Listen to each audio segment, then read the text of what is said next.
لوگ نماز نہیں پڑھتے، سبحان اللہ.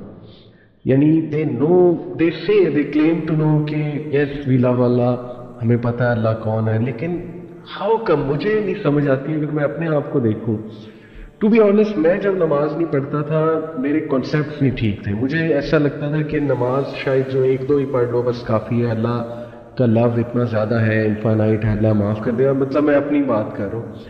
بٹ اللہ نے ایک ریزن بتائی ہے، میں آپ کے سامنے وہ ریزن رکھتا ہوں. سورہ قیامہ کی آیت نمبر 31 ہے، فلا صدق ولا صلی ولکن کذب وتولی. اللہ کہتے ہیں کہ مگر اس نے نہ سچ مانا اور نہ نماز پڑھی.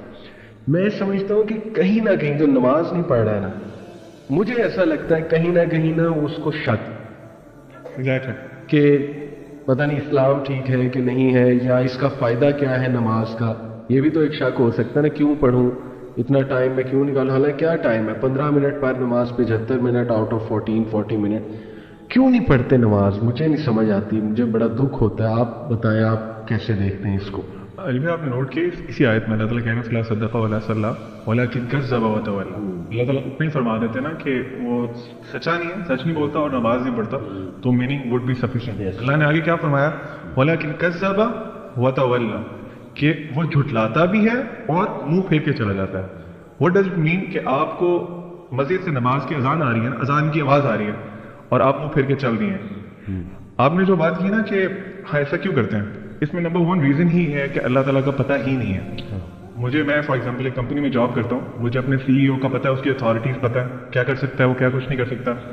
میں کبھی، اور وہ مجھے کہتا ہے کہ I have a meeting with you at this time اور یہ اس ٹائم پہ، وہ چاہے ٹائم آف ٹائم ہو، whatever the thing is, میں وہاں لازم پہنچوں گا. کیوں؟ I know his authority, I know about himself, I know about him, اور مجھے آئیڈیا ہے کہ میں اگر نہیں جاؤں گا تو مجھے he will just kick me out of job. Allah سبحانہ و تعالیٰ کے بارے میں پتہ ہی نہیں ہے. کیوں پتہ نہیں ہے؟ آپ نے جو ابھی بات کی تھی نا کہ ہم قرآن نہیں پڑھتے. پروفٹ صلی اللہ علیہ وسلم کی ایک بہت خوبصورت حدیث ہے، اس کے ایک پارٹ ہے، اس کا مفہوم یہ ہے کہ اللہ تعالیٰ جو قرآن ہے نا وہ اللہ تعالیٰ کی ایک رسی ہے، جو ایک طرف سے اللہ کے ہاتھ میں جیسے اس کی شان کو لائق ہے، اور دوسری طرف سے وہ ہمارے پاس موجود ہے. اللہ کے نبی صلی اللہ علیہ وسلم نے انسٹرکشن دی کہ ہولڈ آن ٹو اٹ. اگر تم اس کو مضبوطی سے پکڑ کے رکھو گے نا تو تم کبھی گمراہ نہیں ہوگے. ابھی آپ دیکھ لیں کہ ہم لوگوں نے ورسی چھوڑی ہوئی ہے. اللہ تعالیٰ از دیئر. اللہ ہم کون موو کیا؟ ہم موو کیا نا اللہ سے دور. تو لیک آف نالج اباؤٹ اللہ سبحانہ و تعالیٰ، اپنے آپ کو قرآن سے ڈسٹینس کر لینا، کہ قرآن انٹروڈیوسز یو ٹو اللہ سبحانہ و تعالیٰ. اگر آپ وہ نہیں کر رہے تو ڈیفینیٹلی آپ کو ڈاؤٹ ہے، آپ کو پتہ ہی نہیں ہے کہ آپ کس کی بات نہیں مان رہے، کس کی پکار پہ نماز نہیں پڑھ رہے. اینڈ نماز fixes lot of your problem اگر اس کو صحیح طرح سے پڑھا جائے. نشان، what do you think? Why don't people pray? علی بھائی دیکھیں، اس کو نا دیکھنے کے 2 پرسپیکٹیوز ہیں. ایک بہت خوبصورتی سے آپ لوگوں نے بتایا، یہ ہے اس کو آپ سمجھ سکتے ہیں ڈانٹ ڈپٹ کا طریقہ، یا پھر ایک خوف والا پہلو غالب رکھ. دوسرا پہلو آپ اس کو میں کوشش کروں گا سمجھانے سے اللہ تعالیٰ کے ایک نام سے، الوہاب سے. میں آپ کو مثال دیتا ہوں.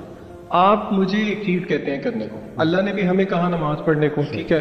آپ نے فرض کریں مجھے کوئی چیز کہا کہ بھئی یہ کرو، ٹھیک ہے. اچھا 2 وجوہات ہو سکتی ہیں کہ میں وہ ایک کام کروں. آپ نے جو مجھے کہا، ایک تو یہ ہے کہ مجھے آپ سے ڈر اور آپ کا خوف ہے، اور اس کے کانسیکوینسز ہیں جو کہ مجھے فیس کرنے پڑیں گے، جس کا مجھے پتا ہو، وچ از ون آف دا ویز کہ ہم وہ کام کر سکتے ہیں. صحیح ہے. اچھا دوسرا یہ بھی ہو سکتا ہے کہ مجھے پتہ نہ ہو اور بعد میں پتہ لگے کہ آپ نے میری کتنی چیزوں کا خیال رکھا ہوا ہے. صحیح. مثلاً میری فار ایگزامپل جاب نیچر اس طرح کی ہے کہ مجھے باہر جانا پتہ ہی نہیں ہے، اور آپ جو ہے نا، میں یہ سمجھتا ہوں کہ میرے گھر پہ ساز و سامان کوئی اور لے کے آتا ہے، لیکن مجھے بعد میں پتہ لگتا ہے کہ یہ جتنی چیزیں دے رہے ہیں یہ آپ دے رہے ہیں.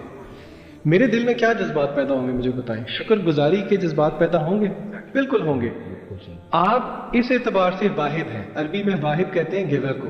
اللہ کا نام ہے الوہاب، یہ سپرلیٹو فارم ہے، جس کا مطلب ہے کہ دینے میں بہت زیادہ. بالکل صحیح. اچھا کیا دینے میں بہت زیادہ؟ علماء کہتے ہیں تحفے تحائف دینے میں بہت زیادہ، برکات دینے میں بہت زیادہ، فوائد دینے میں بہت زیادہ. اور علماء نے یہ بات بھی سمجھائی کہ اللہ نے یہاں پہ انٹینسو فارم کیوں یوز کی، کیونکہ اللہ تعالیٰ کیا کبھی کبھی دیتا ہے؟ نہیں، ہر وقت دیتا رہتا ہے. ٹھیک ہے. دوسرا، کیا اللہ تعالیٰ ایک چیز دیتا ہے؟ نہیں، ورائٹی آف تھنگز دیتا ہے. تیسرا، Allah Ta'ala intentionally intentional giving in amounts that go beyond the necessary and expected. تو اگر بندہ یہی سوچنا شروع کر دے کہ اللہ تعالیٰ کی کتنی مہربانیاں ہیں میرے پہ، تو پھر کیا بندے کو شکر گزاری میں نہیں نفل میں کھڑا ہونا چاہیے؟ جس طرح کہ رسول اللہ صلی اللہ علیہ وسلم سے صحابہ نے پوچھا، یا رسول اللہ آپ کے اگلے پچھلے سارے گناہ معاف ہیں، آپ کیوں اتنا لمبا قیام کرتے ہیں کہ آپ کے پیر بھی میں سوجن آ جاتی ہے؟ آپ صلی اللہ علیہ وسلم کا کیا جواب تھا کہ کیا میں اپنے اللہ کا شکر گزار بندہ نہ بنوں؟ تو دوسرا رویہ نا لوگوں کو یہ بھی سوچنا چاہیے کہ دیکھیں تو صحیح کہ اللہ کی نعمتیں کتنی ہیں. لوگ دنیا کے اندر بچے مر رہے ہیں، آپ کے بچوں کو آپ روز پیار کرتے ہیں.